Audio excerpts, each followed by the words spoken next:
5/6 नवंबर की वो काली रात थी और यही वो कोठी है पूर्व विधायक निर्भयपाल शर्मा की, जहां पर उनके घर के ऊपर अटैक हुआ था। और यहां पर एक बड़े वाहन के अंदर आधा दर्जन से ज़्यादा जो बदमाश थे वो इस घर के अंदर दाखिल होते हैं और यहां पर निर्भयपाल शर्मा जो उस समय सिटिंग विधायक थे उनकी निर्मम तरीके से हत्या करके फ़रार हो जाते हैं।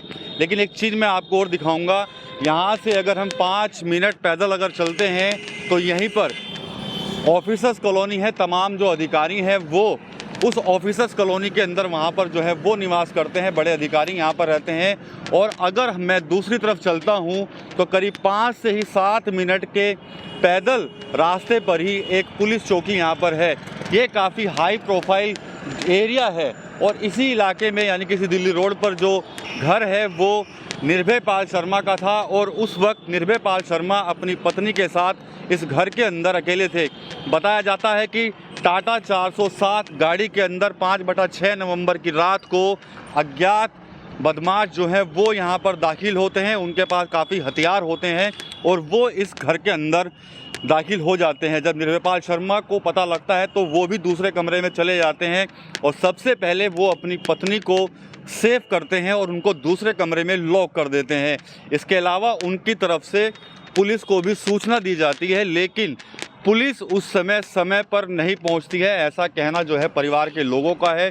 तमाम अधिकारियों को उस वक्त निर्भयपाल शर्मा ने अपने फ़ोन से फ़ोन किए, लेकिन यहाँ पर करीब 30 मिनट तक जो अपराधी थे वो कुछ इसी तरह से यहाँ पर कह सकते हैं कि यहाँ पर अपना आतंक मचाते रहे, फायरिंग यहाँ पर करते रहे। लेकिन जो निर्भयपाल शर्मा हैं उन्होंने भी अपनी जो लाइसेंसी एक 12 बोर की जो बंदूक थी उससे उनका मुकाबला किया। 30 मिनट तक यहाँ पर पूरा बदमाशों के साथ अकेले ही निर्भयपाल शर्मा जो है वो मुकाबला करते रहे, लेकिन पुलिस यहाँ पर मौके पर नहीं पहुँची। तो कहीं ना कहीं उस वक्त जब निर्भयपाल शर्मा की हत्या हुई थी तो बाद में कई तरह की चर्चाएं हो रही थी कि ये पूरा जो हत्याकांड हुआ है ये कहीं ना कहीं पॉलिटिकल मर्डर है। लेकिन जब पुलिस ने इसका खुलासा किया तो इसके पीछे बावरिया गैंग का जो है वो हाथ बताया गया कि वो डकैती डालने के लिए इसी घर के अंदर यहाँ पर दाखिल हुए थे और उन्होंने यहाँ पर जो विधायक थे उस समय निर्भयपाल शर्मा उनकी गोलियां मारकर हत्या कर दी।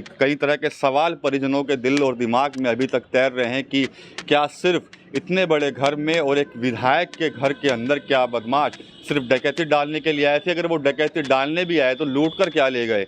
सिर्फ एक बंदूक या फिर उनकी एक सोने की घड़ी?